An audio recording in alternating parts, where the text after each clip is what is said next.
देवाय। ॐ नमो भगवते वासुदेवाय। ॐ अज्ञानतिमिरनादस्य ज्ञानाञ्जनशलाकया चक्षुरुन्मिलितं येन तस्मै श्रीगुरुवे नमः। श्रीचैतन्यमनोभीष्टं स्थापितं येन भूतले स्वयं रूप कदा मह्यं ददाति स्वपदान्तिकं। वन्देऽहं श्रीगुरु श्रीयुतपदकमलं श्रीगुरुं वैष्णवांश्च श्रीरूपं साग्रजातं सहगना रघुनाथान्वितं सजीवं साद्वैतं सावधूतं परिजनसहिता कृष्णचैतन्यदेवं श्रीराधाकृष्णपादान् सागना ललिता श्रीविशाखान्वितांश्च नमो विष्णुपादाय कृष्णपृष्ठाय भूतले श्रीमते भक्तिवेदान्तस्वामिनि ते नामिने। नमस्ते सरस्वते देवे गौरवाणी प्रचारिणे निर्विशेष शून्यवादी पाश्चात्यदेशतारिणे वाञ्छाकल्पतरुभ्यश्च कृपा सिन्धुभैव च पतितानां पावनेभ्यो वैष्णवेभ्यो नमो नमः। नमो महावदानाय कृष्णप्रेमपदायते कृष्णाय कृष्णचैतन्य नामिने गौरीतशे नमः। पंचतात्मकं कृष्ण भक्तरूपस्वरूपकं भक्तावतारं भक्ताख्यं नमामि भक्तशक्तिकं। हे कृष्णा करुणा सिंधु दीनबंधु जगतपते गोपेश गोपिका कांत राधा कांत नमस्तुते। तप्त कांचन गौरांगी राधे वृंदावनेश्वरी वृषभानुसुते देवी प्रणमामि हरिप्रिये। कृष्णाय वासुदेवाय देवकी नंदनाय च नंदगोपकुमाराय गोविन्दाय नमो नमः। हे जय हो श्री कृष्ण चैतन्य प्रभु नित्यानंद श्री अद्वैत गदाधर शिवास आदि गौर भक्त वृंद। हरे कृष्णा कृष्ण कृष्णा हरे हरे हरे राम राम राम हरे हरे। हरे कृष्णा कृष्णा कृष्णा हरे हरे हरे राम राम राम हरे हरे। हरे कृष्णा कृष्णा कृष्णा हरे हरे हरे राम राम राम हरे हरे। हरे कृष्णा हम सभी को।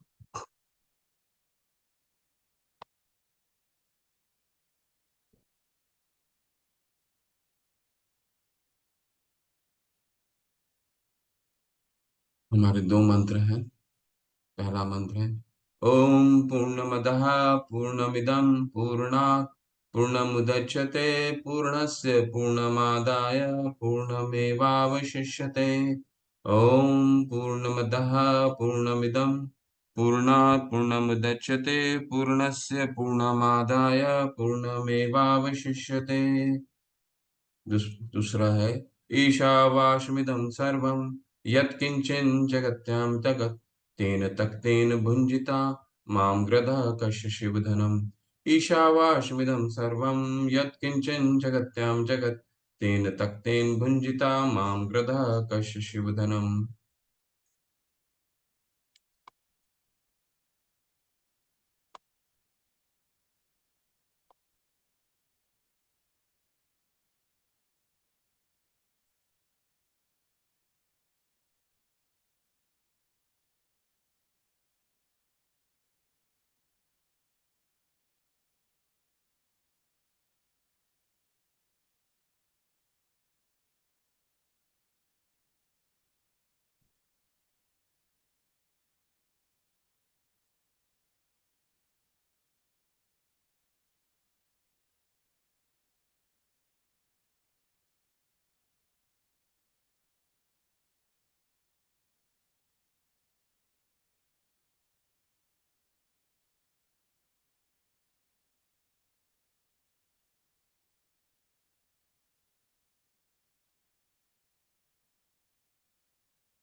हम मंत्र 3 पे थे।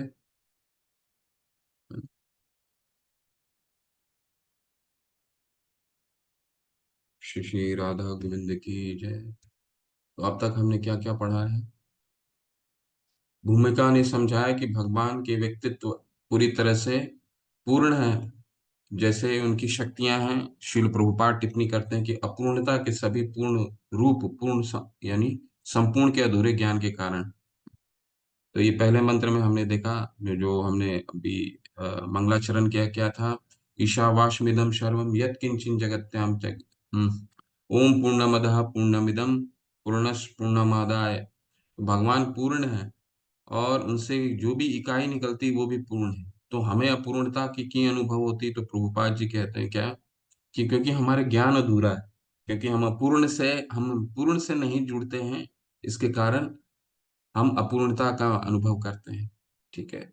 मन का चंचल होना, कल बहुत सारे प्रश्न थे ना, हमारा मन चंचल रहता है, क्यों? क्योंकि हम अपूर्णता से जुड़ते हैं ना। हम ऐसे चीजों में अपनी पूर्ण ढूंढने का प्रयास करते हैं जो स्वयं शाश्वत नहीं है, जो स्वयं टेम्पररी है। तो टेम्पररी से कुछ भी अगर हमारा जो शाश्वत नहीं है, अगर अशाश्वत से कुछ भी जुड़ाव होगा तो क्या होगा? हम भी अब अपूर्णता का अनुभव करेंगे। इसीलिए अ, अधूरा ज्ञान की वजह से हमें हमें अपूर्णता का अनुभव होता है। दूसरा मंत्र में हमने क्या देखा? ईश सिद्धांत को पढ़ा। क्या था ईश सिद्धांत? कि वो वर्णन करता है कैसे जीव कृष्ण के साथ संबंध में अभिनय करके अपनी पूर्णता की भावना को फिर से प्राप्त कर सकते हैं। और इस क्रिया को ईशावास्य चेतना कहते हैं, यानी ईश सिद्धांत जो हमने पढ़ा। ये दोनों मंत्र जो है ये मूल है इस पूरे ग्रंथ का। ठीक है, ईशोपनिषद का पहला मंगलाचरण, इसको स्मरण कर लीजिए। ठीक है, ओम पूर्णमदः पूर्णमिदम्। भगवान पूर्ण है, उनसे कोई भी इकाई निकलती वो भी पूर्ण है। लेकिन पूर्णता कैसे प्राप्त हो सकती है, वो पहला हम श्लोक में पहला मंत्र में पढ़ते हैं। क्या है वो? ईश सिद्धांत है, ईश चेतना है, जिनके 3 भाग हैं। पहला भाग ये कहता है कि पूरा दृश्य जगत भगवान द्वारा, जो भी चीज देख रहे हैं वो भगवान द्वारा निर्मित है। दूसरा भाग उस मंत्र का ये कहता है कि भगवान ने हमारे लिए सीमाएं सीमित, हर जीव के लिए एक सीमाएं सीमित वस्तु इस प्रकृति में सीमा तय कर दिया है। उस सीमा में ही हमें उन चीजों प्रकृति का उपयोग करना है। सीमा के बाहर तीसरा भाग कहता है कि सीमा के बाहर जो है हम दूसरे का अ, प्रयोग नहीं कर सकते। ठीक, तो ये 3 भाग हैं इस सिद्धांत के। कल हमने क्या पढ़ा? मंत्र 2 में ईशावास में काम करने के लाभ की व्याख्या करता है। व्यक्ति कर्म प्रतिक्रिया से मुक्त हो जाता है और मुक्त मंत्र पर कार्य करता है। ऐसी गतिविधियां ही मुक्त का एकमात्र उपाय है। ठीक है, कुर्वन् नेह कर्माणि जीजी विषेत शतम क्षमा। जीजी विषेत शतम क्षमा बहुत मुख्य है, शब्द है, जो कीवर्ड हर एक श्लोक, जो श्लोक रहता है, श्लोक का क्या है? श्लोक पूरे आपके तात्पर्य, जो भी तात्पर्य है उसका फॉर्मूला, कोई भी चीज को स्मरण करने का सबसे आसान तरीका क्या है? उसका फॉर्मूला याद करना। ठीक है, तो फॉर्मूला क्या है? फॉर्मूला हमें श्लोक में मिलता है। श्लोक क्या है? फॉर्मूला है। तो उसको अगर हम स्मरण कर लेते हैं, अगर उसको हम अच्छे से समझ लेते हैं, सिर्फ श्लोक को ही, तो पूरे हमारे तात्पर्य हम समझ सकते हैं। और उस श्लोक में भी कुछ कुछ मुख्य शब्द होते हैं, कीवर्ड होता है, जिसको कीवर्ड कहा जाता है। ठीक है, तो दूसरे मंत्र का कीवर्ड क्या है? कुर्वन् नेह कर्माणि जीजी विषेत शतम क्षमा। जीजी विषेत शतम क्षमा का क्या मतलब है? जीजी विषेत शतम क्षमा का मतलब ये है कि अगर हमें जीवन जीने का, हमें दीर्घ काल तक जीवन जीने की इच्छा हम करते हैं, तो उस शतम क्षमा, सैकड़ों वर्ष तक जीने की हम अभिलाषा रखते हैं, तो क्या करना पड़ेगा? इस सिद्धांत का पालन करना। ठीक है, ये है दूसरा मंत्र। तीसरा मंत्र हम शुरू कर रहे थे, वो क्या कह रहा था? वो विपरीत जो दूसरा मंत्र का है, जो इस सिद्धांत को नहीं मानता, उसका गंतव्य क्या है? उन लोगों के भाग्य की व्याख्या करता है जो भगवान के स्वामित्व को पहचानने में विफल रहते हैं और इसलिए विकर्मिक तरीके से कार्य करते हैं। तो कर्म के 3 भाग होते हैं, हमने सब भगवत गीता में पढ़ा। कल दोबारा उसका संकलन किया गया। क्या है 3 भाग? कर्म 3 प्रकार का होता है। एक होता है कर्म या सकाम कर्म, दूसरा होता है उसके विपरीतार्थ यानी विकर्म, जो सकाम कर्म कौन सा कर्म हो गया? वो सारे कर्म जो शास्त्रार्थ में दिए हुए, शास्त्र में दिए हुए हैं, वो सभी कर्म करना। परंतु उसमें एक ही त्रुटि होती है। क्या त्रुटि है? त्रुटि, हम अपने लिए कार्य करते हैं, अपनी तुष्टि के लिए कार्य करते हैं, अपने धन संजोगने के लिए कार्य करते हैं, अपने परिवार की सुरक्षा के लिए कार्य करते हैं। ठीक है, कोई गलत नहीं है, शास्त्र में अनुमोदित है। तो इसीलिए उसको क्या कहा गया? सकाम कर्म, सकाम। ठीक है, सकाम कर्म। दूसरा उसका विपरीत, विपरीत यानी कि बिल्कुल रूल रेगुलेशन जो सरकार ने हमारे लिए बना दिया है, अगर उसका हम दुरुपयोग करते हैं, उसको हम नहीं मानते, तो क्या हमें सरकार के द्वारा दंडित होना पड़ता है। ठीक उसी तरह अगर हम शास्त्रों, शास्त्र क्या है? शास्त्र हमारे, हम हमें जीवन जीने के तरीके बताए हुए हैं। ठीक है, तो अगर हम अ, उसका अनुमोदन नहीं करते हैं, विपरीतार्थ, उसको विकर्म कहते हैं। शास्त्र को नहीं, नहीं मान के कार्य करना, अपने तरीके से कार्य करना, उसे विकर्म। और भगवान के लिए कार्य करना, उसको क्या कहते हैं? अकर्म। ठीक है, और तरीका यही है, कल हमने उसी का पूरा विस्तार से अध्ययन करा। ठीक है, क्या तरीका बताते हैं भगवान 18वें अध्याय में? कर्तव्यानीति में पार्थ निश्चितम मतम उत्तमम। कर्तव्यानीति, कर्तव्य समझ के करो। एतानि अपि तु कर्माणि संग त्यक्त्वा फलानि च। तुम कर्म से, जो श्लोक है 18 अध्याय का छठा श्लोक, इसको स्मरण कर लीजिए। ये भगवान, ये कर्म कैसे करना है, ये भगवान का अंतिम निर्देश है। ठीक है, बाकी तो पूरे गीता में उन्होंने बहुत सारी चीजें बताई हैं, परंतु ये अंतिम निर्देश है, कर्तव्य को कैसे करना है। एतानि अपि तु कर्माणि संग त्यक्त्वा फलानि च। आप कर्म, कर्म को भी, कर्म से आसक्त नहीं होना है, कर्म के फल से भी आसक्त नहीं होना। करना कैसे है? कर्तव्यानिति में पार्थ है, कर्तव्य समझ करके। ठीक है, यही भगवान अंतिम निर्देश देते हैं। तो ये हम पढ़ रहे थे, और इसी का हम अब कंटिन्यू करते हैं।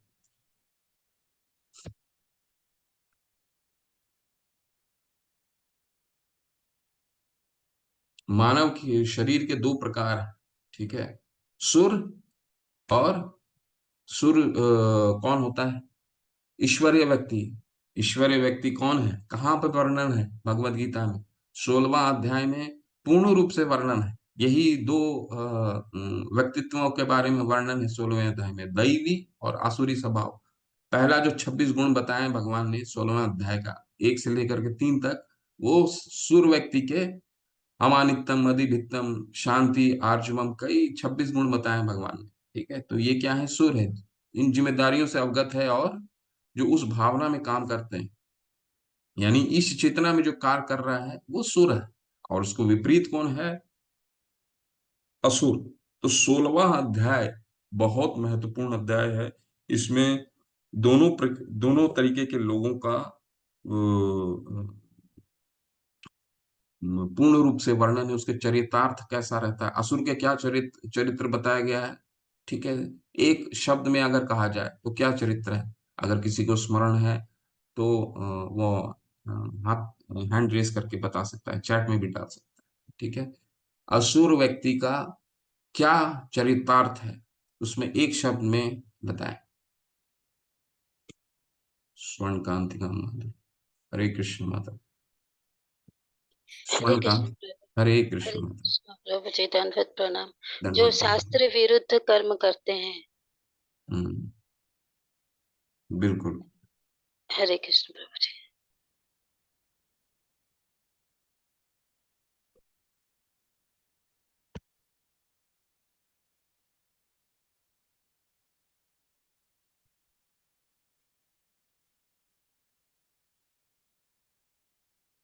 और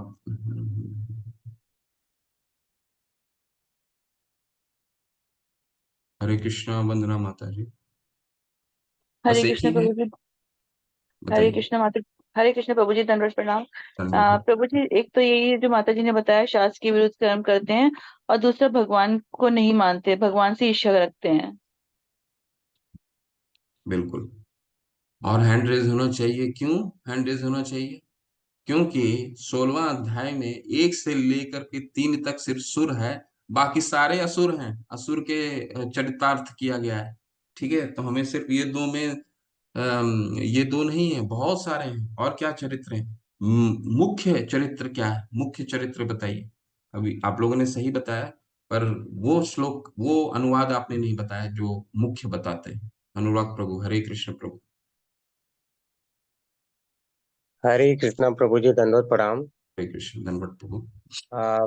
प्रभु जी, जो असुर होते हैं उनके बारे में कहा जाता है कि दम्भो दर्पो अभिमानश्च क्रोध पारुष्यम एव च अज्ञानम च अभिजातस्य पार्थ संपदम आसुरीम। जी अर्थात दम्भ दर्प अभिमान पारुष्यम और अज्ञान, यह इनकी संपदा होती है।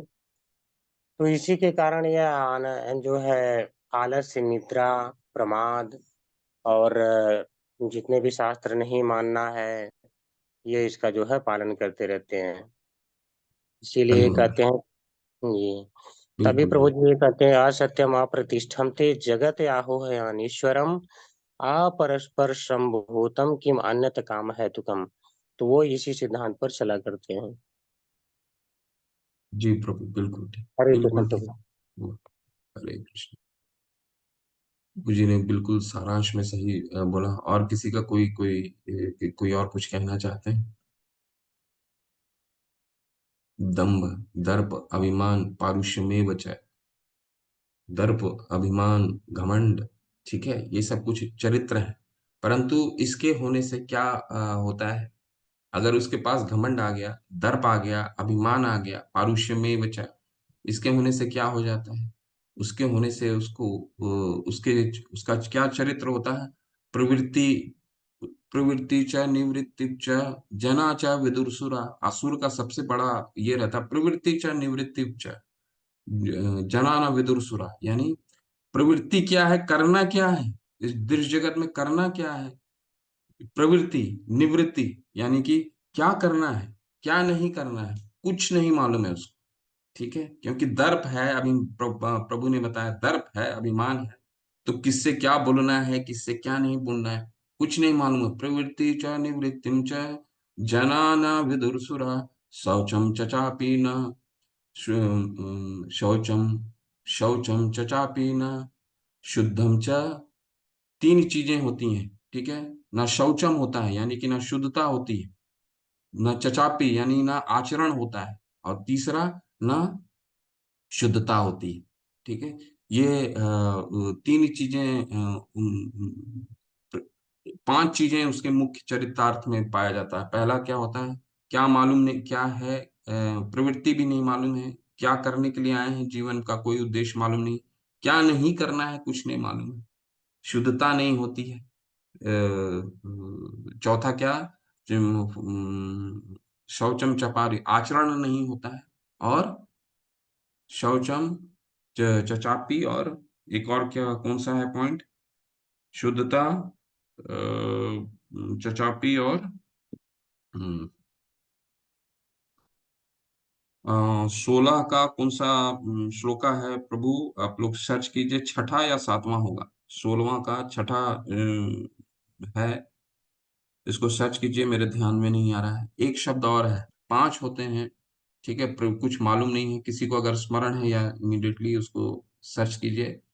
प्रवृत्ति, निवृत्ति, शौचम, चचापी, एक और चरित्र, एक चरित्र है, जो ये पांच चरित्र हैं असुर के।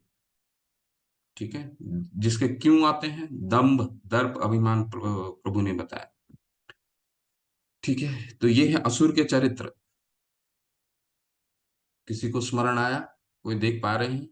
सत्य, डॉक्टर राखी, बिल्कुल सत्य। धन्यवाद डॉक्टर राखी माता, बिल्कुल सत्यता। सत्यता नहीं है, ठीक है, शौचम नहीं है, शुद्धता नहीं है, सच्चाई नहीं है, और आचरण नहीं है। जो इन जिम्मेदारियों की उपेक्षा कर रहे हैं, या फिर जिनकी कोई जानकारी नहीं।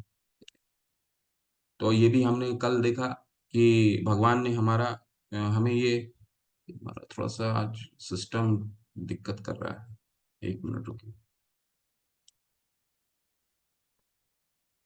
कल हमने ये बहुत मानव शरीर क्यों प्राप्त हुआ है, ये हमने उस अनुच्छेद में पढ़ा। मानव शरीर की प्राप्ति क्यों हुई है?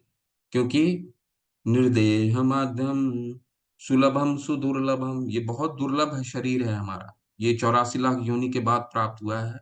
जो किस लिए प्राप्त हुआ है, श्रीमद् भागवतम में बहुत अच्छा इसके बारे में बताया गया है कि ये जो हमारा शरीर है नाव के समान है, जिसका मुख्य उद्देश्य है। और ये भौतिक संसार क्या है? ये भौतिक संसार है दुखालयम अशाश्वतम। ठीक है, माम उपैत्येत पुनर्जन्म दुखालयम अशाश्वतम नाप्नुवन्ति महात्मानम संसिद्धिम परमाम गता। अगर इसको पार पार करना है, संसिद्धिम परमाम गता, भगवान को परमाम गता, भगवान के शरण में जा करके ही हम इसको पार कर सकते हैं। शरण में जाने के लिए क्या करना पड़ेगा?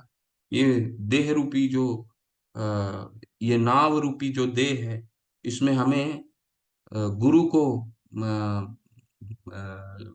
गुरु को गुरु का शरण लेना होगा, और उसको उनको अपने जीवन का कप्तान नियुक्त करना पड़ेगा। ठीक है, ये हम कहाँ हमें हम पढ़ते हैं? भक्ति रसामृत सिंधु का 64 जो भक्ति कैसे करें में सबसे प्रथम बिंदु क्या है? गुरु का शरण लेना। दूसरा बिंदु गुरु से दीक्षा लेना और उनसे भक्ति कैसे करें ये सीखना। सो पहला बिंदु और दूसरा बिंदु इसलिए सबसे मुख्य है। क्यों? क्योंकि वो हमें उनको अपने जीवन का कप्तान नियुक्त करना है। ठीक है, तो कप्तान नियुक्त करने से क्या होगा? कप्तान नियुक्त करने से होगा निर्देह माध्यम सुलभम सुदुर्लभम प्लवम सुकल्पम गुरु कर्णधारम माया न कूले न नभस्वतेरितम। नभस्वतेरितम यानी कि फिर भगवान का जो शास्त्र है वो एक झोंका की तरह है, एक हवा है। और हमारे जो गुरु होते हैं उसी हवा के दिशा में ये शरीर रूपी नाव को खेद करके समुद्र के इस पार से उस पार लेकर के जाते हैं। ये है। और जो ये नहीं करता है वो क्या करता है? सब वो अपना खुद का पुमान भवाभ्यम न तरेत सा आत्मा, वो अपने अपने आत्मा का स्वयं हनन करता है। ठीक है, ये भक्ति विनोद ठाकुर बहुत अच्छा गीत लिखे हैं। क्या लिखते हैं? मानस देह गेहो जे किछु मोर आपिर लुतुआ पदे नंद किशोर। मानस मानव देह, हमारे जो गुरुजन हैं उन्होंने क्या लिखा? ये जो मानस देह बहुत दुर्लभ से प्राप्त हुआ है। ठीक है, इसको क्या चीज करना है? मानस जो मेरे पास है, मेरा परिवार, मेरा जो भी है आपके चरण में समर्पण है, ऐसा भक्ति विनोद ठाकुर बताते हैं। ठीक है, चलिए तो हम दूसरा अनुच्छेद कुछ पढ़ते हैं।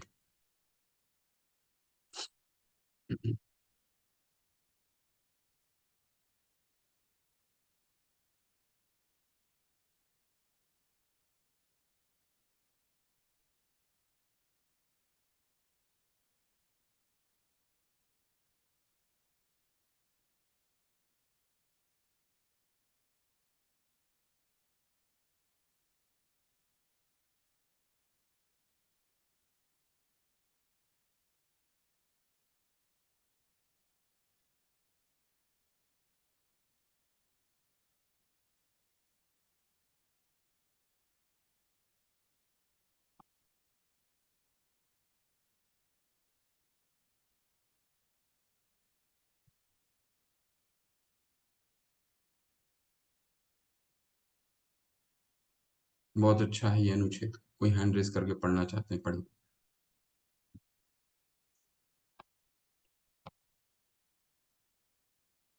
वंदना दुबे माता, हरे कृष्ण। हरे कृष्ण प्रभु जी। हरे कृष्ण।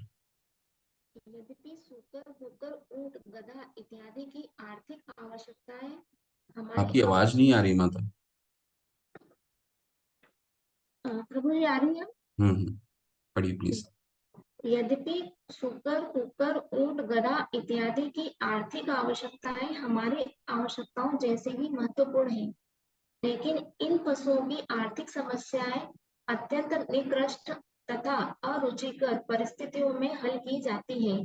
मनुष्य को प्रकृति के नियमों द्वारा सुखपूर्वक जीवन यापन के लिए सारी सुविधाएं प्रदान की जाती हैं, क्योंकि मानव जीवन पशु जीवन की तुलना में अधिक महत्वपूर्ण है तथा मूल्यवान है। तो मनुष्य को शुकर तथा अन्य पशुओं की अपेक्षा श्रेष्ठतर जीवन क्यों प्राप्त है? एक उच्च पद वाले सरकारी कर्मचारी को एक सामान्य क्लर्क की अपेक्षा बेहतर सुविधाएं क्यों प्राप्त है? इसका उत्तर यह है कि उच्च पदाधिकारी को उच्च कोटि के कर्तव्य के निभाने होते हैं।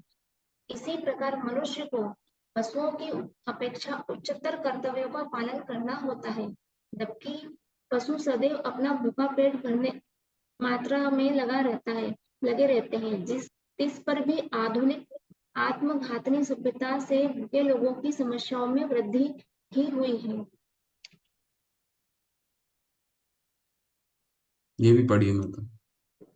जी, जब हम किसी आधुनिक सभ्य मनुष्य रूपी सजे धजे पशु के पास पहुंचते हैं और उससे आत्म साक्षात्कार में रुचि लेने के लिए कहते हैं, तो वह इतना ही कहना चाहेगा कि वह अपने पेट की सुधा शांति के लिए काम करना चाहता है और एक भूखे मनुष्य को आत्म साक्षात्कार की कोई आवश्यकता नहीं है। किंतु प्रकृति के नियम इतने क्रूर है कि पेट पालन के लिए कठोर श्रम करने के लिए उत्सुक रहने पर और आत्म साक्षात्कार की आवश्यकता की प्रदर्शना करने पर भी उसे बेरोजगारी का पथ सदैव भयभीत किए रहता है। हरी हरी, धन्यवाद मोहतब्बा। इतना सुंदर अनुच्छेद है श्री श्री प्रभुपाद की जय। प्रभुपाद जी ने कितना सुंदर से समझाया है जो हाँ, कि हमारा जो मनुष्य का देह है, जैसे हमने अभी अध्ययन करा, ये बहुत मूल्यवान है। ठीक है, तो ये पशु और हम में क्या अंतर है? पशु और हम में हमारे में विज्ञानमयी है, हमारे में आनंदमयी। बाकी के तीन जो प्राणमयी, अन्नमयी, प्राणमयी और ज्ञानमयी, ये तीनों पशु में और हम में तीन दोनों में पाए जाते हैं। परंतु हम में जिज्ञासा करना, हमारा जीवन का उद्देश्य क्या है, ये कर सकते हैं, जिज्ञासा कर सकते हैं। परंतु प्रभुपाद जी ने कितने सुंदर से समझाया है कि कोई व्यक्ति को अगर आप जपा जपा करने बोलिए, और वो बहुत प्रसन्न है, वो बहुत खुश है, अपने जीवन में उसकी सारी चीजें अच्छी हो रही हैं, तो वो ये नहीं समझ पाता है कि उसके जीवन में जो भी चीजें अच्छी हो रही हैं वो उसके पूर्व कर्मों के कारण है। और अगर उससे जपा करने बोलिए, भगवान की भक्ति करने बोलिए, तो वो क्या करेंगे? वो कह रहे नहीं, सब कुछ तो ठीक चल रहा है, भगवान की जपा तो कब की जा सकती है? जब कोविड जैसा आपातकाल आएगा, ठीक है, तब भगवान की जपा कर सकते हैं। भगवत गीता का जब ऑनलाइन कक्षा में स्वयं देखा था, जब ऑनलाइन कक्षा सब सर्वप्रथम 2020 में जब शुरू हुआ था, तो शुरुआत के समय में कुछ चंद सीट, ये जो जूम होता है उसमें शायद कुछ सीमाएं होती हैं कि उतने ही लोग भाग ले सकते हैं। ठीक है, तो 100 या था 200 का था, मुझे स्मरण नहीं है, 200 का था शायद जब शुरू में लिंक आया था। तो इसके बाद फिर वो इतने अप्रत्याशित रूप से लोग जुड़े कि हमें फिर यूट्यूब का सहारा लेना पड़ा। यूट्यूब के सहारा लेने के बाद भी यूट्यूब की भी सीमाएं होती हैं, जो लाइव यूट्यूब चाहता है उस यूट्यूब की भी सीमाएं होती हैं। वो भी पार कर गया था, वो भी लोग नहीं जुड़ पाते थे। तो एक दिन में छः छः क्लास होती थी, छः हिंदी की होती थी और छः अंग्रेजी की होती थी। ठीक है, और जैसे ही कोविड संपन्न हो गया, लोग अपने जीवन में दोबारा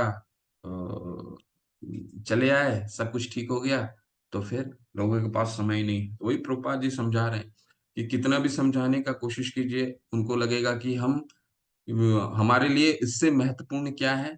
जीविका उपार्जन है, अपने लिए जीवन जीना ज्यादा मेरे लिए महत्वपूर्ण है। और लेकिन यही मानसिकता उसको जीवन भर चिंता प्रदान करती। कितना कितना सुंदर प्रभुपाद जी ने लिखे हैं ये लास्ट के दो, जो अंतिम के जो दो भाग हैं, कितना सुंदर लिखा उन्होंने कि यही हमें सारा जीवन हमें यही चिंता में हम बिता देते हैं कि कल क्या होगा, साल भर बाद क्या होगा, 2 साल के बाद, जबकि सारा जीवन इसी के प्रति समर्पित रहते हैं। ठीक है, जीविकोपार्जन के लिए, लाइवलीहुड के लिए, चाहे उसका स्तर कुछ भी हो। ठीक है, किसी का कम हो सकता है, किसी का बहुत ज्यादा हो सकता है, परंतु लगे तो यही रहते हैं और यही हमें परेशान भी करता है। कल नौकरी रहेगा नहीं रहेगा, यही जीव बेरोजगारी का प्रश्न सदैव भयभीत किया रहता है, जबकि सारा जीवन इसी पे निकालते हैं। ठीक है, बहुत सुंदर सुंदर इसमें लिखा है प्रभुपाद जी ने। यहाँ ये पढ़िए, ये कोई अनुच्छेद पढ़ना चाहता है पढ़िए।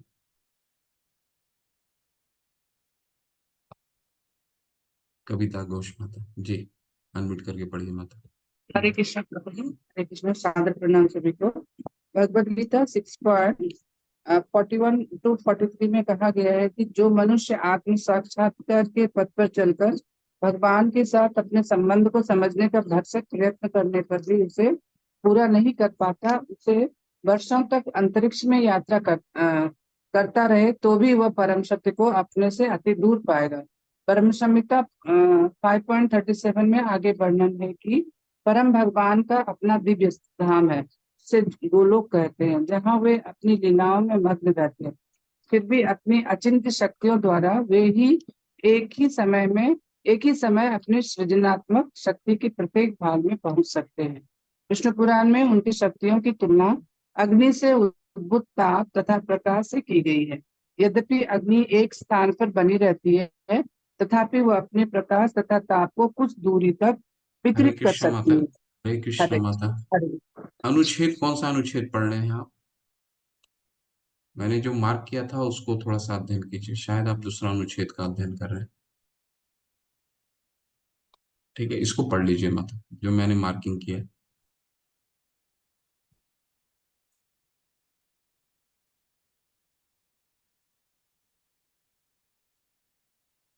हरे कृष्ण, अनम्यूट हो गए। कविता घोष माता जी। जी। भगवद गीता 6.41 में कहा गया है कि जो मनुष्य आत्म साक्षात्कार के पथ पर चलकर भगवान के साथ अपने संबंध को समझने का भरसक प्रयत्न करने पर भी उसे पूरा नहीं कर पाता, उसे शुचि या मत परिवार में जन्म लेने का अवसर दिया जाता है। शुचि शब्द आध्यात्मिक दृष्टि से उन्नत ब्राह्मण का सूचक है और श्रीमत वैश्य या व्यापारी जाति का सूचक है। इससे सूचित होता है कि जो व्यक्ति आत्म साक्षात्कार पाने में सफल नहीं होता, उसे इस जन्म में किए गए सत प्रयासों के कारण अगले जन्म में बेहतर अवसर प्रदान किया जाता है। यदि इस मार्ग में पतित व्यक्ति को भी सम्मानित तथा उच्च कुल में जन्म लेने का अवसर प्रदान किया जाता है, तो सफल व्यक्ति की स्थिति की तो कल्पना ही कर सफल व्यक्ति की स्थिति की तो कल्पना ही करनी रही।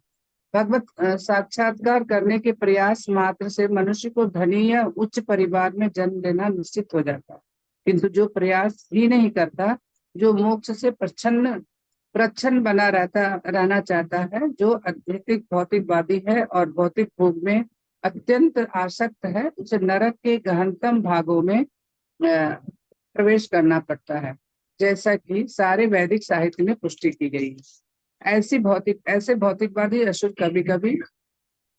कभी कभी धर्म का स्वांग करते हैं, किंतु उनका अंतिम लक्ष्य भौतिक समृद्धि रहता है। भगवद गीता 16.17 to 18 ऐसे व्यक्तियों को आत्म संभावित कहकर धिक्कारती है, जिसका अर्थ यह है कि वे केवल कपट के बल पर महान समझे जाते हैं और अज्ञानियों के मतों तथा अपनी भौतिक संपत्ति द्वारा शक्ति संपन्न बने रहते।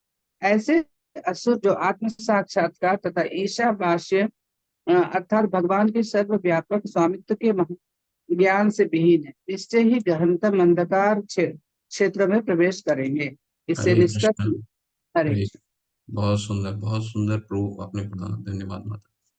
कि प्रभुपाद जी कितने अच्छे से समझा रहे हैं हमें कि भगवान बार बार हम थोड़ा सा भी प्रयत्न करते हैं, नेहा विक्रम अनाशोस्ति प्रत्यवायो न विद्यते, थोड़ा सा भी प्रयत्न करते हैं तो भगवान क्या है, सुहृदय सर्वभूता नाम है, हमारे लिए सबसे बड़े हितैषी हैं, हमें दोबारा मौका देते हैं। पाप पुण्य कृताम लोकाम उषित्वा शाश्वते क्षमाम शिमताम शुचिनाम शिमताम के।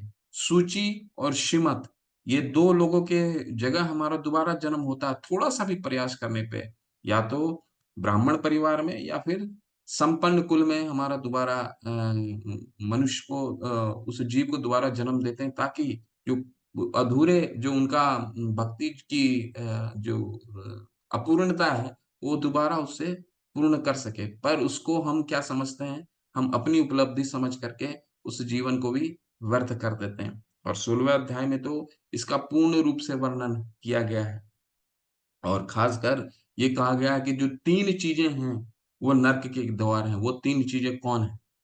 3 चीज जो है, 16वां अध्याय का निष्कर्ष ये निकलता है कि वो कौन सा 3 बिंदु है जो नर्क का द्वार है, वो बताएं। एक एक करके बताइए। एक पहला बताइए, स्वर्ण कांति माधुरी माता, हरे कृष्ण। हरे कृष्ण प्रभु जी। तो पढ़ने के लिए हैंड रेस किया था अच्छा, प्रभु जी, ओके। इसका आंसर पता नहीं। हरी हरी रुचिका माता जी, 3 में से एक बिंदु बताइए। हरे कृष्णा प्रभु जी। हरे प्रभु कृष्ण। जी, काम, हम्म। क्रोध, एक लोभ। एक एक एक एक। प्रभु जी यही पता है, काम, क्रोध, लोभ, अहंकार। ठीक है। अनुराग प्रभु, हरे कृष्ण। अनम्यूट कीजिए प्रभु। हरे कृष्णा प्रभु जी, क्रोध। बिल्कुल बिल्कुल। सुनीता बंसल माता, हरे कृष्णा। और कौन सा है पॉइंट बताइए। हरे कृष्ण प्रभु जी। काम, क्रोध, लोभ, मोह, मद, बिल्कुल। मत्सर, अहंकार। 3 बिंदु हैं जो 16वां अध्याय में बताया, वो क्या है? त्रिविधम नरकस्य इदम द्वारम नाशना आत्मनः काम क्रोध तथा लोभ। ठीक है, काम क्रोध तथा लोभ, ये 3 बिंदु बताए हैं। बाकी तो आप उसका विस्तार है, मत्सर जो 6 है, बिल्कुल आप ठीक कह रहे हैं सर, इसका विस्तार है। परंतु ये जो 3 बिंदु हैं ये मुख्य है। काम क्रोध त्रिविधम नरकस्य इदम द्वारम नाशन आत्मनः काम क्रोध तथा लोभ, ये 3 है। त्रिविधम नरकस्य इदम, नरक का द्वार है ये 3। ठीक है। तो और वो क्यों होता है? क्योंकि यह शास्त्र विधि उत्सृज्य वर्तते काम कारता कार, क्योंकि ये शास्त्र के विधियों को जो नहीं मानता है, वो क्या है, उसे क्या करना है नहीं करना है उसे कुछ नहीं मालूम। तो ये जो 3 बिंदु हैं वो उसको नरक का द्वार लेकर के जाता है। ठीक है। निष्कर्ष ये निकला कि मनुष्य होने के नाते हम आर्थिक समस्याओं को डवाडोल धरातल पर हल करने के लिए नहीं बने, अपितु प्रकृति के नियमों द्वारा जिस भौतिक जीवन में हमें लापट किया गया है, उसकी सारी समस्याओं को हल करने के लिए मिला है। ठीक है। तो क्यों मिला है हमें ये शरीर का मूल्य क्या हमें समझना है। ये मंत्र हमें यही समझाता है। पहला मंत्र हमें ये सिखाता है, प्रिंसिपल सिद्धांत क्या है? सिद्धांत ईश सिद्धांत है। ठीक है। इस सिद्धांत को अगर हम पालन करते हैं तो हम सैकड़ों वर्ष तक जीवित रहने की अभिलाषा कर सकते हैं। हमारा जीवित का हम सुखमय जीवन हो सकता है। कब हो सकता है सुखमय जीवन? जब हम सभी वस्तुओं को भगवान की वस्तु मान करके उसे भगवान के कार्य में अर्पित करें। ठीक है, ये है इस सिद्धांत। इसको करने से हमें सैकड़ों वर्ष का जीवन प्राप्त हो सकता है। अगर इसको नहीं करते हैं तो क्या होगा?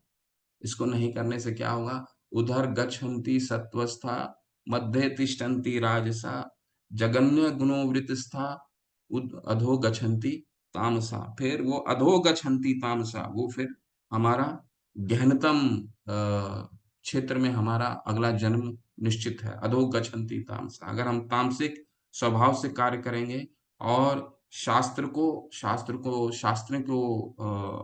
नहीं मानेंगे, जो हमारा तीसरा है। तीसरा शास्त्रों का जब हम 10 नाम अपराध पढ़ते हैं उसमें तीसरा कौन सा आता है? शास्त्रिक प्रमाणों का खंडन करना। तो अगर ये हम करते हैं तो हमारा गंतव्य क्या है? गंतव्य है कि हमें अंधम क्षेत्र में हमारा जन्म होगा, अगला जीवन। ठीक। तो ये पहला 3 सिद्धांत। अब हम अगले श्लोक में चलते हैं, और ये श्लोक बहुत महत्वपूर्ण है, जिसमें भगवान के साकार रूप का वर्णन है। ठीक है।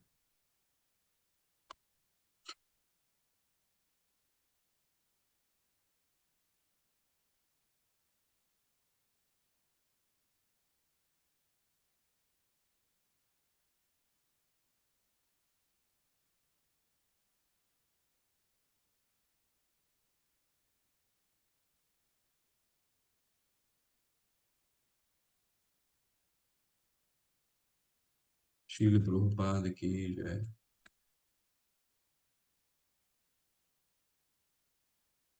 ठीक है, मंत्र 4 में क्या बताया गया है?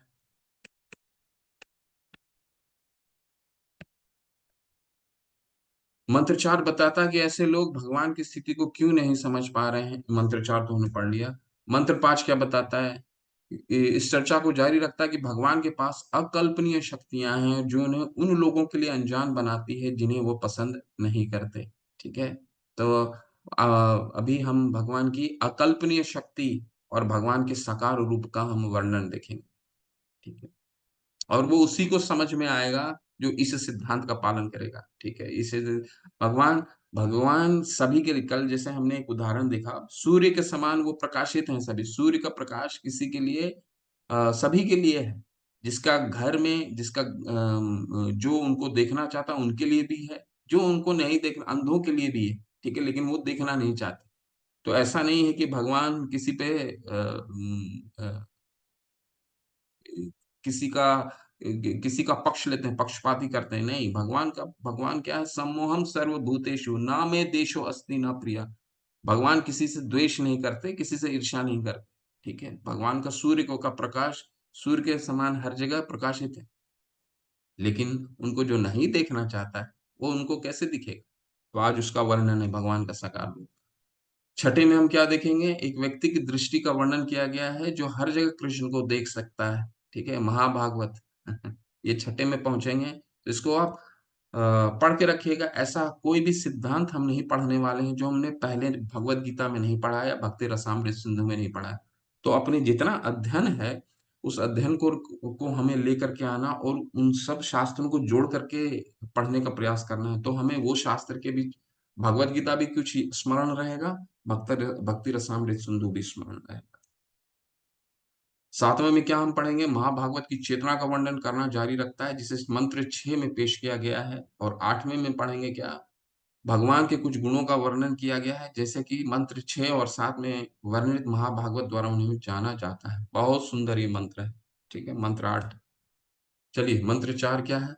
अनेज देकम मनसो जवियो नयन देवाप्नुवन पूर्वमर्षत् तद धावतो अन्यान तेति तिष्ठत् अस्मिन्नपुमातरिक्ष्वा ददाति। अनेज देकं मनसो जवीयो नैन देवा आप्नुवन् पूर्वमर्षत् तद्धावतो अन्यान् तेति तिष्ठत् अस्मिन् पुमातरिक्ष्वा ददाति। इसमें एक एक शब्द बहुत महत्वपूर्ण है, बहुत महत्वपूर्ण। अनेजत, अनेजत का क्या मतलब है? स्थिर। भगवान अपने धाम में स्थिर रहते हैं। एकम का क्या मतलब है? एक। एकले एक ईश्वर कृष्णा आर सब भृत्य जाचे जैसे नाचाए से तैसे करे नित्य। भगवान एक ही है, एकले ईश्वर कृष्णा आर सब भृत्य, सब भगवान के और सब भगवान के दास हैं। जैसे जय जाचे जैसे नाचाए से, वो जैसे जैसे नचाएंगे वैसे तारे करे जैसे वो जिस तरह से नचाएंगे उस तरह से नृत्य करेगा कोई भी। ठीक है, एकम है, भगवान एक है। मनसः मन की अपेक्षा, जवीय अधिक, तेज, न यानी नहीं, अनत यह परमेश्वर, दैवा इंद्र जैसे देवता आपनुवन पहुंच सकते हैं। भगवान स्थिर रहते हैं अपने धाम में और मन की वेग से, मनसो जवीय, मन की वेग से वो इतना तेज भाग सकते हैं जैसे नैनत देवा आपनुवन पूर्वमर्षत। एक देवता देवता से भी तेज भाग सकते हैं, अपने धाम में भी स्थित रहते हैं और वो तब से तेज भाग सकते हैं। पूर्वम पूर्वर पूर्वम मतलब समक्ष, अर्षत मतलब तेजी से चलते हुए, तत् वे धावत दौड़ने वालों को, अन्य दूसरे, अतिथि अतिक्रमण कर जाता है, तिष्ठत एक स्थान पर रहते हुए, अस्मिन उसमें, वर्षा यानी अप मतलब वर्षा, मातरिक्ष्वा वायु तथा जल के देवता, दधाती पूर्ति करते हैं। बहुत सुंदर वर्णन है भगवान का साकार रूप में। उपनिषद पढ़ के भी मायावादी किस तरह कहते हैं कि भगवान निराकारवाद। ठीक है, अनुवाद क्या है? अपने धाम में स्थिर रहते हुए, यानी कि तदेजति अनेज देकम, यानी अपने स्थिर हैं भगवान में, अपने धाम में। अपने धाम में स्थिर रहते हुए भगवान मन से अधिक वेगवान है। ठीक है, और अन्य समस्त दौड़ने वालों को पीछे रख सकते हैं। मन से अधिक वेगवान का क्या मतलब हुआ? मन से अधिक वेगवान का मतलब, हमने अभी सोचा अमेरिका पहुंचना है, हमारे मन में अमेरिका का छवि तुरंत विकसित हो गया। ये मन इतना तेज भागता है, ठीक है, तुरंत विकसित कर लिया। लेकिन भगवान इससे भी तेज भागते हैं, मन की गति से भी तेज भागते हैं। और अन्य समस्त दौड़ने वाले को पीछे रख सकते हैं। समस्त दौड़ने वाले को, नयनत देवा अपनुवन पुरवर, जितने देवतागण हैं उनसे भी तेज भागते हैं। शक्तिशाली देवता उन तक नहीं पहुंच पाते। एक स्थान पर रहते हुए वे वायु तथा वर्षा की पूर्ति करने वाले देवताओं को वश में रखते हैं। विशेषता में सबसे आगे हैं। भगवान के साकार रूप का कितना सुंदर वर्णन है, ठीक है। तो इसमें दो विरोधाभास आपको नजर आएगा। एक क्या विरोधाभास है? एक स्थान पे स्थानीकृत लेकिन हवा और बारिश को नियंत्रित, एक स्थान में भी रहते हैं और सबसे तेज भी भागते हैं। ये कैसे संभव है? अपने धाम में भी रहते हैं और तेज भी भागते हैं। तो ये मंत्र बहुत स्पष्ट रूप से बताता है कि परम सत्य अंततः पूर्ण व्यक्ति, अन्यथा उनकी व्यक्तिगत विशेषताओं के समर्थन में इतने सारे विवरणों का उल्लेख करने की आवश्यकता नहीं होती। भगवान साकार हैं, निराकार निराकार का कैसे आप व्याख्या कर सकते हैं कि कितना तेज भागता है? एक साकार व्यक्ति की तो व्याख्या हो सकती है ना। निराकार को आप कैसे कह सकते हैं? लेकिन इस विरोधाभास को कैसे हम समझेंगे कि भगवान अपने धाम में भी स्थित हैं और सबसे तेज भी भागते हैं? इसको कैसे समझना है? ठीक है, इसको समझेगा पूरे, हम पहला अनुच्छेद पढ़ते हैं तो हम समझ में आएगा, ठीक है। भगवत गीता में हम इसको पढ़ चुके हैं कि भगवान कहाँ है। भगवान हर जगह हैं। तो जब भगवान हर जगह हैं तो अपने धाम में भी हैं और हमारे समकक्ष भी हैं। परंतु हम इन दो अपनी अपूर्ण इंद्रियों से भगवान को कहीं देख नहीं सकते। इसीलिए हमें क्या आवश्यकता पड़ती है? भगवान हमारी अ, अ, हमारी इंद्रियों की तुष्टि करने के लिए अर्च व ग्रह के रूप में उपस्थित होते हैं। हम जिसको मूर्ति बोलते हैं, भगवान किसी भी चीज को, भौतिक चीज में भी उसको आध्यात्मिक बनाते हैं। तो जो अर्च विग्रह है वो क्या है? जो मंदिर मंदिर में अर्च विग्रह होते हैं वो क्या होते हैं? भगवान का आध्यात्मिक रूप है। हमसे मिलने के लिए भगवान आते हैं। तो भगवान सर्वत्र हैं, परंतु हमें देखने के लिए, इसीलिए अपने धाम में भी रहते हैं और आ, मन के गति से भी वो तेज भाग सकते हैं। इस विरोधाभास का उत्तर यही है, ठीक है। तो पहला अनुच्छेद कोई पढ़ना चाहते हैं पढ़ सकते हैं। तो क्या क्या विरोधाभास है? वह चलता नहीं है, चलता है लेकिन सबसे तेज है। एक स्थान पर स्थानीयकृत लेकिन हवा और बारिश को नियंत्रित करता है। यह मंत्र बहुत स्पष्ट रूप से बता, अच्छा हमने ये पढ़ लिया। भगवान अपने जगह में रहते हैं और सबसे तेज भी भागते हैं, ठीक है। तो इस दृश्य को मतलब इस उदाहरण को हम अनुच्छेद से पढ़ेंगे।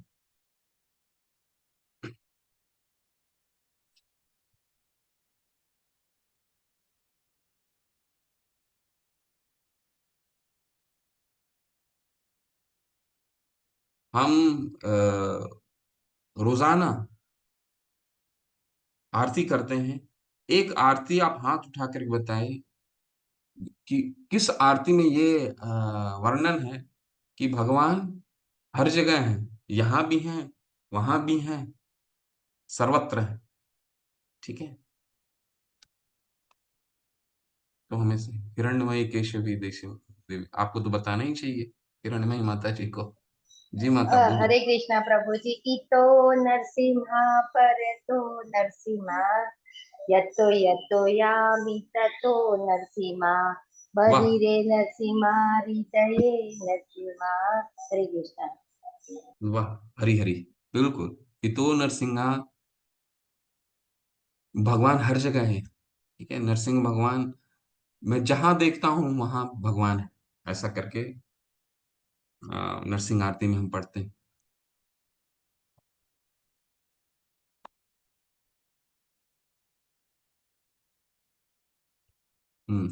ये पढ़िए, ये अनुच्छेद बहुत सुंदर अनुच्छेद है।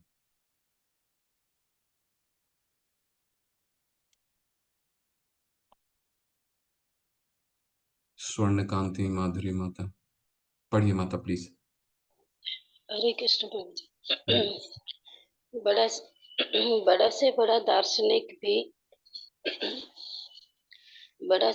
दार्शनिक भी मानसिक चिंतन द्वारा परमेश्वर अर्थात पूर्ण पुरुषोत्तम भगवान को नहीं जान पाता। वे तो अपने भक्तों द्वारा अपनी कृपा से ही जाने जा सकते हैं।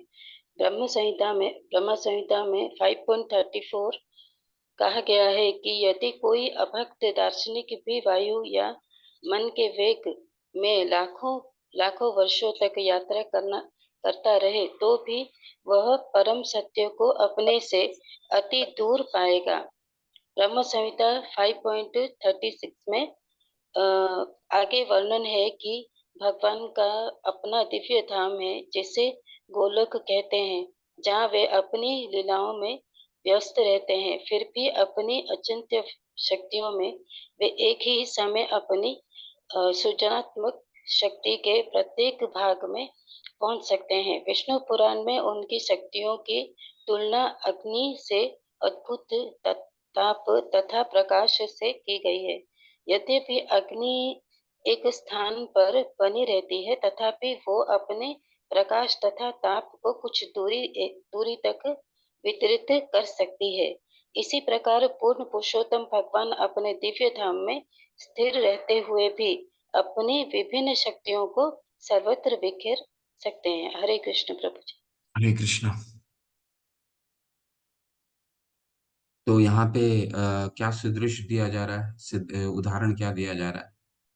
उदाहरण जा रहा है कि भगवान की शक्ति अपने जैसे अग्नि का ताप है, अग्नि अपनी ताप के द्वारा अपने ताप क्या है? अग्नि का अपनी अग्नि का शक्ति है, और वो शक्ति के द्वारा सर्वत्र जा सकता है। ठीक उसी तरह भगवान अपने धाम में भी रह करके, ठीक है, आनंद चिन्मय रस प्रतिभाविताभिस गोविंदम आदि पुरुषम तम हम भजामि।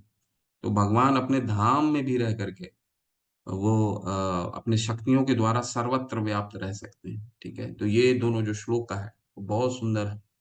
ब्रह्म संहिता का 5.34 और ब्रह्म संहिता का 5.37।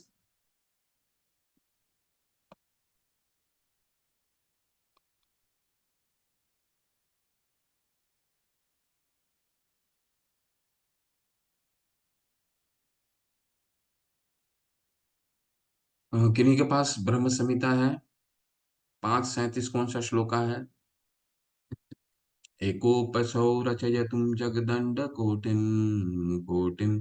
किसी के पास है? पूर्ण मुझे स्मरण नहीं है, यही श्लोक होना चाहिए। 5.37 कौन सा श्लोक है अगर किसी के पास ब्रह्म संहिता है? डॉक्टर राखी माता बोलिए।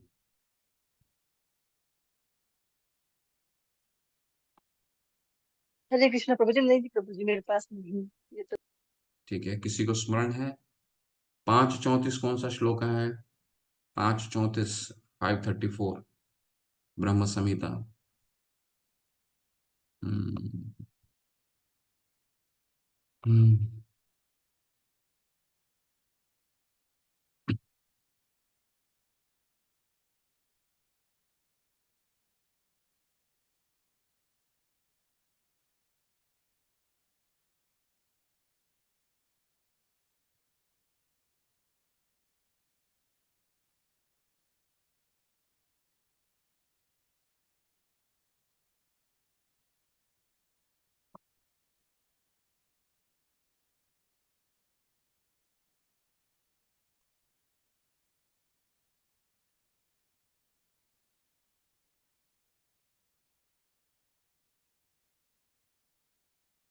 बहुत सुंदर श्लोक है। पंथास्तु कोटि सतवत्सर संप्रगम्यो वायोरथापि मनसो मुनि पुंगवानम सोप्यस्ते यत् प्रपदसिन्न विंच तत्त्वे गोविंदमादि पुरुषम तम हम भजामि। पंथास्तु कोटि सतवत्सर संप्रगम्यो, इतने पंथास्तु कोटि यानी कि इतने जितने भी साधक ध्यान योगी होते हैं, उस सैकड़ों वर्ष पंथाष्ट कोटि सतवत्सर संप्रगम्यो। ठीक है, कोटि बहुत सैकड़ों वर्ष तक भगवान के ध्यान में भगवान को पाने की समाधि में रहते हैं, भगवान को पाने की कदरमा मुनि ने 10,000 वर्ष तक भगवान की तपस्या की थी। वायोरपा अथापि मनसो, फिर भी पंथास्तु कोटि सतवत्सर संप्रगम्य, फिर भी वो भगवान के उंगली के अंगूठे के नोक तक ही पहुंच पाते हैं, यानी ब्रह्म भगवान की ब्रह्म तेज तक ही पहुंच पाते हैं। हमने पढ़ा था ना, ब्रह्म भूत प्रसन्न आत्मा, वहीं पे जाकर के प्रसन्न हो जाते हैं। लेकिन इसके लिए भी वो 10,000 वर्ष तक ध्यान योग का विद्या लेते हैं। लेकिन भगवान क्या है, वायुरथापि मनसो मुनि पुंगवानम सोप्यस्ति यत् प्रपदसिन्न विंच तत्वे गोविंदमादि पुरुषम तम हम भजामि। लेकिन भगवान जो है वो वायु के भी तेज मन की गति, अगर हमारी दृष्टि कौन सी होनी चाहिए, दृष्टि बस प्रेमांजन छुरित भक्ति विलोचनेना संतै सदैव हृदयेषु विलोकयन्ति। अगर हम भगवान को अपने प्रेम के अंजन से और भक्ति के आंखों से देखेंगे तो भगवान हमें मन की गति से भी तेज हमें हमारे सामने प्रकट होंगे। परंतु अगर भगवान को हम अपने दर्शन के स्वभाव से देखने का प्रयास करेंगे तो दर दस मुनि मुनि पुंगवानम 10,000 वर्ष भी हम तपस्या मुनि लोग तपस्या करते हैं तो क्या होता है, संप्रगम्य वत्सर संप्रग, सिर्फ अंगूठे के आगे के भाग तक ही पहुंच पाते हैं। बहुत सुंदर श्लोक है ये। फिर 5:37, 5:37 में बहुत सुंदर क्या बता रहे हैं, 5:37 भी आपको दिखाता हूँ।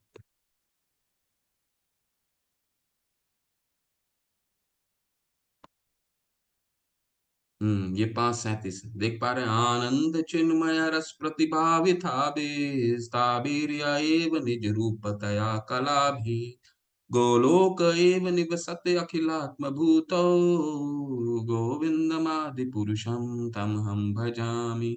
भगवान गोलोक अपने धाम में भी रहते हैं और हमारे सामने भी प्रकट होते हैं। आनंद चिन्मय रस, आनंद से 64 गुणों से वो व्याप्त हैं। आनंद रस चिन्मय प्रतिभाविता गोलोक एव निवसति अखिलात्म भूतो, यानी अपने धाम में भी रहते हैं और हमारे सामने भी सर्वत्र रहते हैं। ठीक है, परंतु उनको क्या देखने की दृष्टि क्या होनी चाहिए, बस प्रेम की आंखों से। मन मना भव मत भक्तो, भगवान ने ये फॉर्मूला हमें बता दिया है 9वें अध्याय में, 18वें अध्याय में। मन मना भव मत भक्तो मद्याजी माम नमस्कुरु माम में वैशासी युक्त आत्मानम मत परायणम, यानी कि जो बस मेरी ये 4 चीजें करता है, मन मना मेरा मुझे मन से स्मरण करता है, मेरी भक्ति करता है, मन मना मद भक्तो मध्याजी माम नमस्कुरो, मुझे नमस्कार करता है, मुझे भक्ति करता है, यही फॉर्मूला है, तो मुझे सर्वत्र देख सकता है। ठीक। यो माम पश्यति सर्वत्र सत सर्वचय मई पश्यति, भगवान ने 6ठे अध्याय में कहा है ना, यो माम पश्यति सर्वत्र सर्वच मई पश्यति तस्य अहम न प्रणश्यामि स च मे न प्रणश्यति। यानी भगवान का भक्त क्या है, यो माम पश्यति सर्वत्र, भगवान का भक्त भगवान को हर जगह देख सकता है। यो माम पश्यति सर्वत्र सर्वचय मई पश्यति, हर वस्तु में भगवान को देख सकता है। तस्य अहम न प्रणश्यामि, उसके लिए मैं कभी भी विलुप्त नहीं होता हूं। तस्य अहम न प्रणश्यामि साचा मेना प्रणश्यति, मेरे लिए वो कभी भी विलुप्त नहीं होता। ठीक, तो ये है आज हम यही रुकते हैं, इसको कंटिन्यू करेंगे। बहुत सुंदर श्लोक है, आगे के जो 2 वर्जन है बहुत सुंदर है।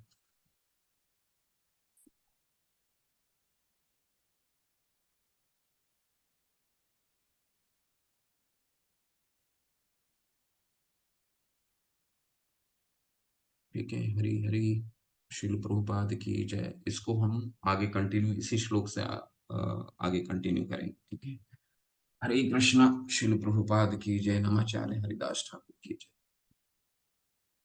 किसी का कोई प्रश्न है? अनुराग तो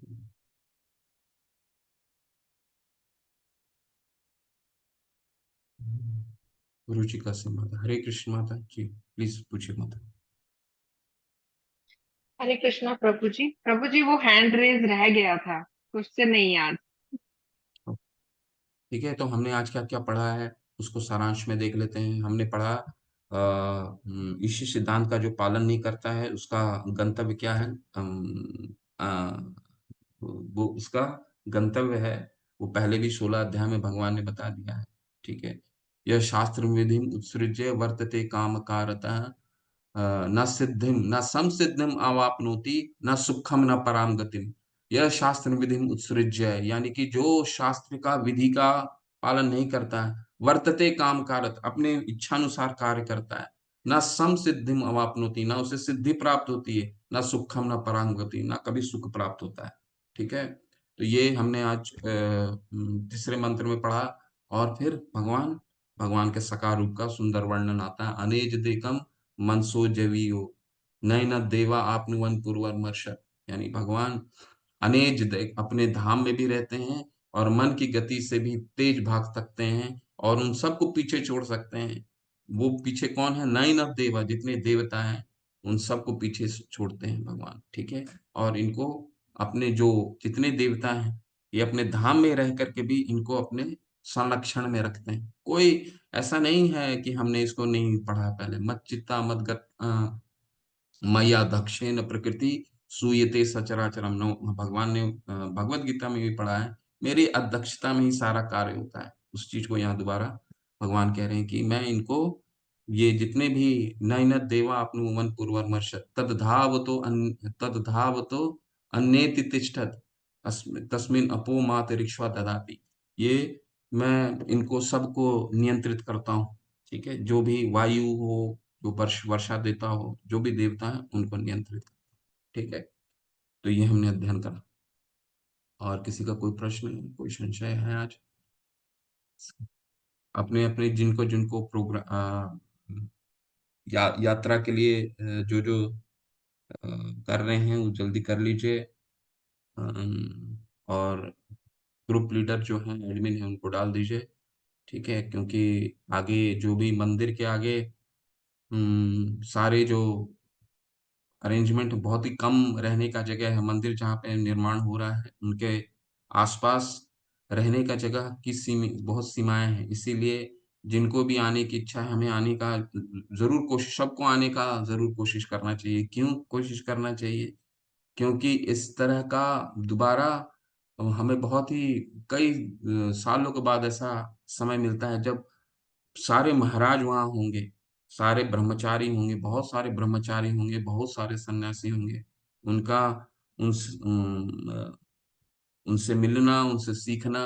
ठीक है, क्योंकि भक्ति क्या है? भगवान की भक्ति, भक्ति करना किसको है? कि भगवान का स्मरण, श्रवण कीर्तन और वैष्णव सेवा। ठीक है, यही तो है। फिर सेवा का हमें हमें जो मौका मिलेगा, इससे अच्छा मौका नहीं मिल सकता। ठीक है, तो आप लोग तय कीजिए और जिनको भी प्रोग्राम बना रहे हैं प्रोग्राम जल्दी बनाइए। जी, वंदना माता जी, हरे कृष्णा, अनम्यूट कीजिए। हरे कृष्णा प्रभु जी, प्रणाम प्रभु जी। प्रभु जी, यहाँ पे जो एग्जाम्पल लिया था उन्होंने, मानव शरीर की तुलना एक सुदृढ़ नाव से की जाती है जो हम्म इस समुद्र को पार करने के लिए विशेष रूप हम्म से निर्मित की गई है। हम्म वैदिक शास्त्र तथा आचार्यों की तुलना पटु नाविकों से की जाती है। और मानव शरीर की सुविधाओं की तुलना, तो इसमें मानव शरीर की सुविधाओं की तुलना से क्या मतलब है? जो अनुकूल मंद समीर से की जाती है, मतलब शरीर की सुविधाओं, मतलब मानव शरीर की हम्म सुविधाएं क्या, इससे किस क्या मतलब हुआ? शारीरिक स्तर पे सोचना, इसको मानव सुविधा बोला जाता है। शारीरिक स्तर पर अगर हम पूरा पढ़िए और क्या बताया गया है। और मानव शरीर की सुविधाओं की तुलना अनुकूल मंद समीर से की जाती है जो नाव को सरलता से इच्छित लक्ष्य तक ले जाने में सहायक होती है। ये यानी कि हमारा शरीर अनुकूल सेवा, यानी कि मानव शरीर किस उद्देश्य से बना हुआ है। ठीक है, किस उद्देश्य से बना हुआ है ये हमारे शास्त्रों में लिखा है। और ये जो हवा है वो क्या है? जो इस मानव शरीर को किस तरह चलना है, वो भगवान अपने शास्त्रों के माध्यम से दे रखा है। तो जो हवा है वो क्या है? ये ये शास्त्र की उपदेश है, जो कि किस तरह मनुष्य शरीर को हमें उपयोग करना है। ठीक है, और कुछ और पूछना नहीं चाहते प्रभु हैं? जी, क्लियर हुआ? मेरे को नहीं क्लियर हुआ। हाँ, सुविधाएं से समझ में नहीं आया मुझे कि सुविधा वर्ड मतलब कैसे क्यों कंपेयर किया हुआ मनुष्य शरीर की सुविधाओं की सुविधाएं तुलना? सुविधाएं हाँ, सुविधाएं का मतलब होता है कि ये मानव शरीर जो, जैसे हम बहुत बार इसका चर्चा कर चुके हैं कि मानव शरीर क्या है, निर्देह हमाध्यम है। ये बहुत दुर्लभता के बाद मिला हुआ है। तो ये तो मानव की सुलभता हुई ना, कि जब आप चिंता कर सकते हैं कि आपका जन्म क्यों हुआ। अगर पशु योनि होता तो पशु योनि के लिए शास्त्र नहीं बना हुआ है। तो ये हमारा सुविधा है कि हम शास्त्रों को अध्ययन कर सकते हैं, शास्त्रों को समझ सकते हैं। ठीक है, क्योंकि हमें क्या है, विज्ञान में ही है, आनंद में ही है, या हम जिज्ञासा करने की हमें शक्ति है, तो ये सुविधा मिली है हमें। ठीक है, तो इसको इस तरह से समझिए कि हम उस हवा रूपी को समझ सकते हैं। वो हवा कौन है? वो शास्त्र है हमारे। ठीक है, तो ये जो हाँ हाँ। सुविधा का वर्णन हो गया, वो ये हमारा जो शरीर वो क्या है, डायमंड जैसा। अब डायमंड को आप पेपर वेट की तरह यूज कर लीजिएगा तो फिर गड़बड़ हो गया ना, उस सुविधा का आप यूज नहीं कर पाए। समझ गए? जी जी जी जी, हाँ प्रभु जी, अब क्लियर हो गया। थैंक यू प्रभु जी। ठीक है। Thank you, Hare Krishna. और किन्हीं का कोई प्रश्न है?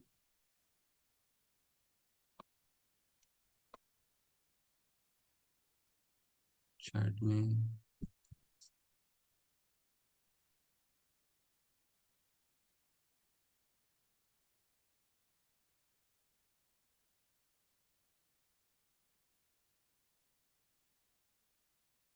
हरे कृष्णा प्रभु जी, which is the last shloka of chapter 18, explain how to do work.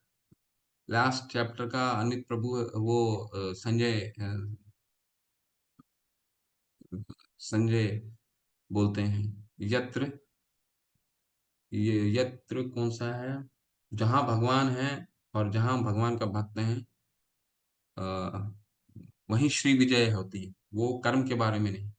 18:6 में कर्म के बारे में, कर्तव्य नीति में पार्थ एतान्यपि तु कर्माणि संत्यक्त्वा फलानि च कर्तव्य कर्तव्यानीति में पार्थ निश्चितम मतम उत्तमम। ये मेरा उत्तम विचार है, उत्तम है। वो कर्तव्य कैसे करना है, वो कर्म से आसक्त ना हो करके, उसके फल से आसक्त ना हो करके, और उसे कर्तव्य समझ करके। ये 18:6। ठीक है, और कौन सा है? ठीक है,